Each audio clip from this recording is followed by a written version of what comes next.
Vamos a un ratito más. Entonces, volvemos al caso. Si al plantear el polígono de fuerza de este sistema de fuerza que tengo aquí, al trazar el polígono de fuerza, el origen de la primera me coincide con el extremo de la última, tendría un polígono de fuerza cerrado. Tendría un polígono de fuerza cerrado. Por lo tanto, si, su resultante sería igual a 0. ¿Sí? Eh, claro, yo tendría que esta fuerza, tendría que venir para acá y modificar esa fuerza y trazarla paralela. Bueno, ya después lo voy a hacer. Al generar el polígono, trazar los rayos polares, ¿sí? Y después con esos rayos polares, al generar el polígono funicular, ¿qué observo? Trazo la paralela al rayo polar 1, trazo la paralela al rayo polar 2, al 3, al 4 y al 5. ¿Qué observo acá? Que como la componente de P1 es coincidente con la componente del extremo de P4, que corresponde a la componente 5, ¿sí? Tienen igual dirección y sentido contrario. ¿Sí? Por lo tanto, acá el sistema, un sistema cerrado, me genera un sistema de componentes de la fuerza cerrado, obteniendo entonces un sistema en equilibrio. ¿Sí? Entonces, este sistema se encuentra totalmente en equilibrio.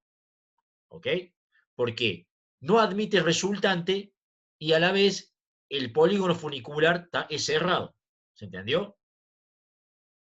Por lo tanto, lo que dice acá es que será condición necesaria y suficiente que para que un sistema de fuerza concurrente se encuentre en equilibrio, que el polígono de fuerza sea cerrado, no admita resultante, su resultante sea nula, y que el polígono funicular también sea cerrado.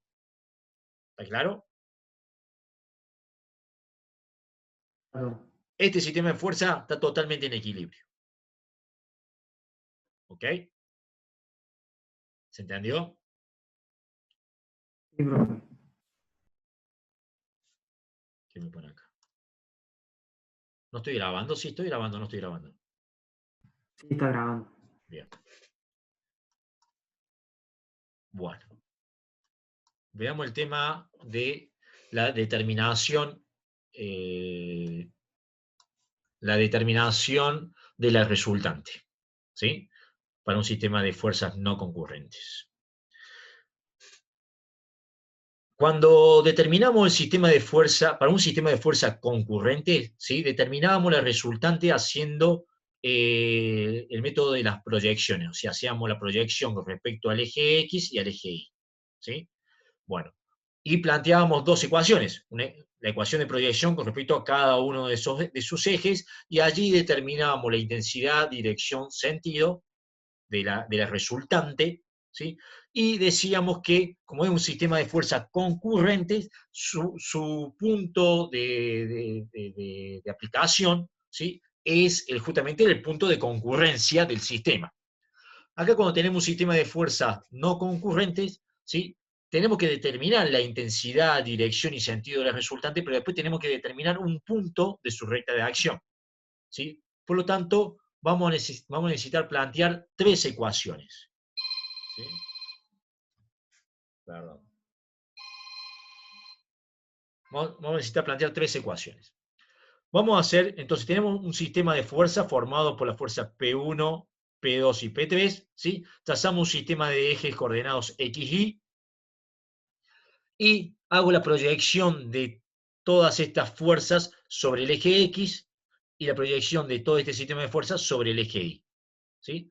Y obtengo las componentes sobre cada uno de los ejes. El componente X1, X2 y X3, correspondiente a la fuerza P1, P2, P3, y sobre el eje Y obtengo la componente I1, I2, I3, que es la proyección de las fuerzas P1, P2 y P3. ¿Ok?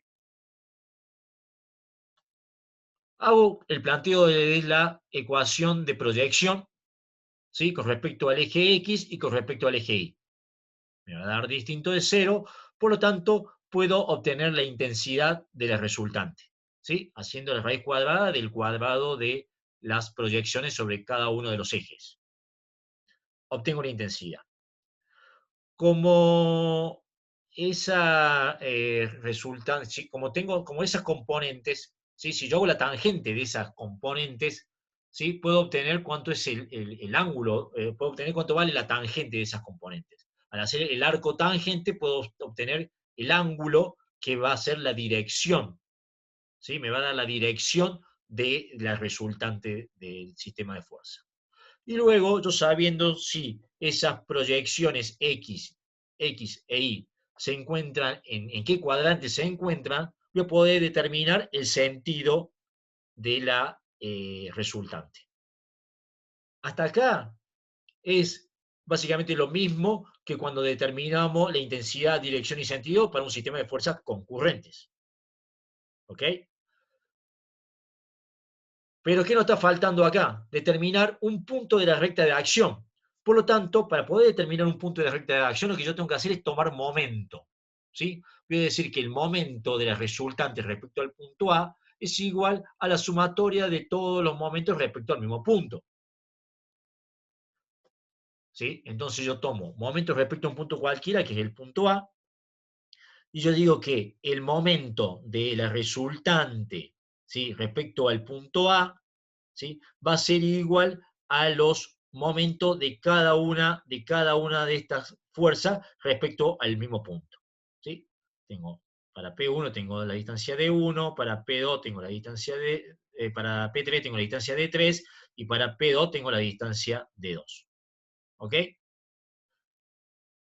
Entonces, de allí despejo la distancia, ¿sí? De la resultante respecto al punto A. ¿Ok? Que va a ser igual a básicamente la sumatoria de todos los momentos de cada una de las fuerzas dividido la intensidad del resultante. Entonces, esa distancia, ese punto, va a ser un punto de la recta de acción de la resultante. ¿Ok? Por allí es donde va a pasar por ese punto, que va a estar a esta distancia, por ese punto es por donde va a pasar la resultante. ¿Ok? Que después, bueno, acá puedo después descomponerle y obtener sus componentes si quiero, pero bueno, ese ya es otro tema. Básicamente, lo que se está pidiendo acá es determinar la intensidad, dirección, sentido y recta de acción de la resultante para un sistema de fuerza no concurrentes. ¿Quedó claro? Quedó claro. Sí, profe. Bien.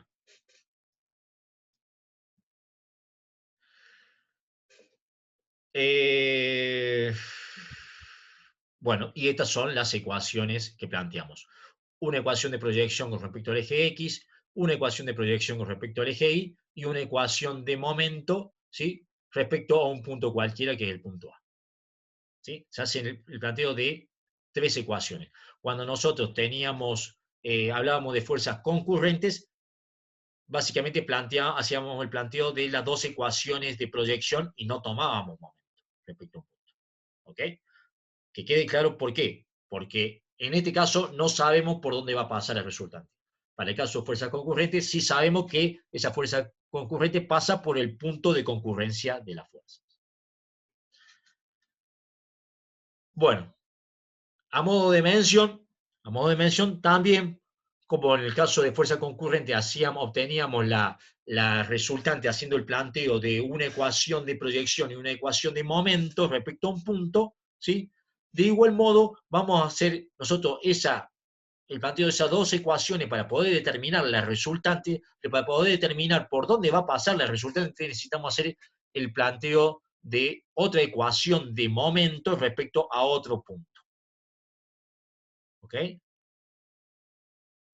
Y se debe cumplir la condición de que el eje, dice que siempre el eje sea normal, no sea normal, ¿sí? No sea normal a la recta, o sea, uniendo el punto A con el punto B, ¿sí? Esa recta no sea normal a la recta de acción a la recta que me define perdón, que la recta de proyección a la cual hacemos la proyección de la fuerza no sea normal a la recta que me forma uniendo los puntos A y B. ¿Sí? Esa es la condición que se debe cumplir. Profe, esto se hace para, digamos, porque si tomamos respecto de un solo punto, se trazaría un círculo con centro en ese punto, con el radio de la distancia, y Es que cuando podría vos... darse que el resultante esté por cualquiera de los dos lados. No, o sea, vos cuando hacés la proyección de la fuerza sobre una recta, ¿sí? Y tomás momento después con respecto a un punto, podés determinar la intensidad y dirección y sentido de la resultante. Pero te falta determinar un punto por donde va a pasar ese resultante. ¿Sí? Para ello tomás momentos respecto a otro punto, ¿sí? Ya de esa resultante. ¿Entendés?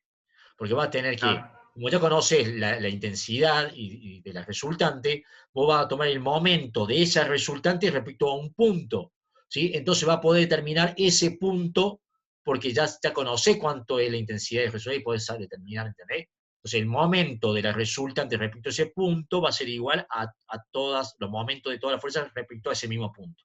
Pero de allí va a poder despejar cuánto va la distancia, ¿sí? La distancia D sub B, en este caso, porque estamos tomando respecto al punto B, esa distancia D sub B por donde va a pasar la recta de acción del resultante. Más o menos Claro, ¿claro? claro. Sí, sí, sí. Bueno. Y nosotros en fuerza concurrente también podíamos determinar, ¿sí? La intensidad, dirección y sentido de la resultante planteando dos ecuaciones de momento respecto a dos puntos cualquiera. ¿Sí? Bueno, de igual modo, para un sistema de fuerza no concurrente, planteamos dos ecuaciones de momento y obtenemos la intensidad, dirección y sentido de la resultante. Pero ¿por dónde va a pasar? Para saber por dónde va a pasar, tenemos que plantear otra ecuación más de momento que va a ser con respecto al punto C. ¿Sí? Y allí es donde voy a poder determinar esa distancia con respecto al punto C por donde va a pasar la resultante. ¿Sí? Y se debe cumplir como condición de que esos tres puntos no estén alineados. ¿Ok? ¿Se entendió? Sí, profe. Sí. Bien. Bueno. Yo dejaría acá, porque acá como ya entramos a lo que es equilibrio, tenemos un caso, dos casos, tres casos. Se va a hacer larga la explicación de los tres casos, ¿sí? Para terminarlo. Lo dejemos acá, son las 8:05 ya, y la clase que viene planteamos los tres casos juntos para que no queden colgados. ¿Les parece? Porque si no, después vamos a tener que volver a pasar y vamos a tener que volver a, como medio, volver a empezar. Entonces, más vale que arrancamos este tema de cero en la clase que viene.